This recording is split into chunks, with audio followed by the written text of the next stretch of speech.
ওয়ালাইকুম আসসালাম রহমতুল্লাহ। কোনো ব্যক্তি যদি এটা কি লেখা আছে, কোনো ব্যক্তি যদি কাউকে আহলে হাদিস বলে আর সেটি তো আহলে হাদিস না হয় তার হুকুম কি? কোনো ব্যক্তি যদি কাউকে আহলে হাদিস বলে, সে যদি আহলে হাদিস না হয়, তাহলে তার উপরে কি হুকুম লাগবে? কোনো ব্যক্তি যদি আহলে হাদিস না হয়, তাকে আহলে হাদিস বলা এটা ভুল হবে, তাকে তওবা করতে হবে যদি না থাকে তো। আর আপনি আহলে হাদিস থাকবে না তো আপনাকে বলবে কেন? নাকি বলেন? এটাও তো একটা ভাবার বিষয় যে কেন বলছে। হয়তো গোল আলু আছে, নাকি বলেন?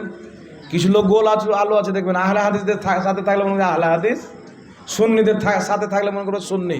এরা হচ্ছে সবচাইতে নিকৃষ্ট ফিরকা। সুলহা কুল্লি মানে এও ঠিক ওও ঠিক, সবাই ঠিক।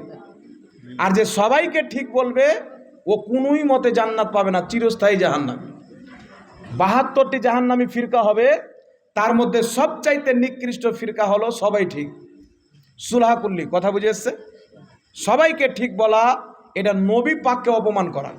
কারণ আমার নবী বলেছেন 73 ফিরকা হবে, একটা ঠিক 72টা বেঠিক। আর আপনি বলছেন সবাই ঠিক, তাহলে আপনারটা ঠিক না নবীরটা ঠিক?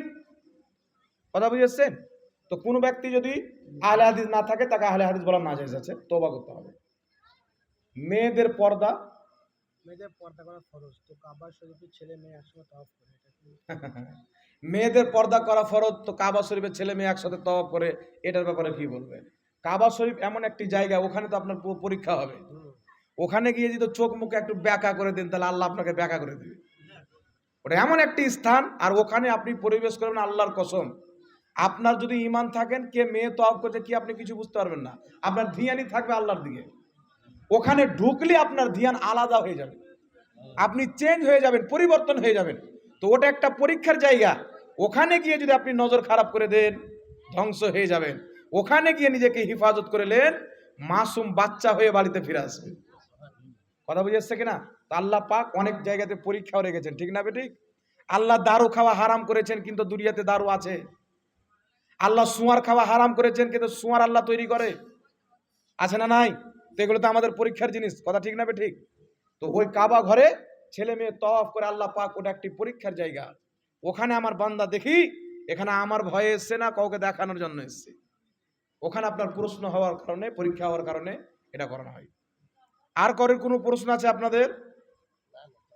জি, প্রশ্ন সরাসরি নেওয়া ঠিক নয়, লিখিত আকারে দিলেন ঠিক আছে। আর যাই হোক, অনেক টেনে টুনে 1.5 ঘন্টা বললাম। মাইক মান ভাইয়ের যা অবস্থা, আর মাইকের যা অবস্থা, আর আমারও যা অবস্থা।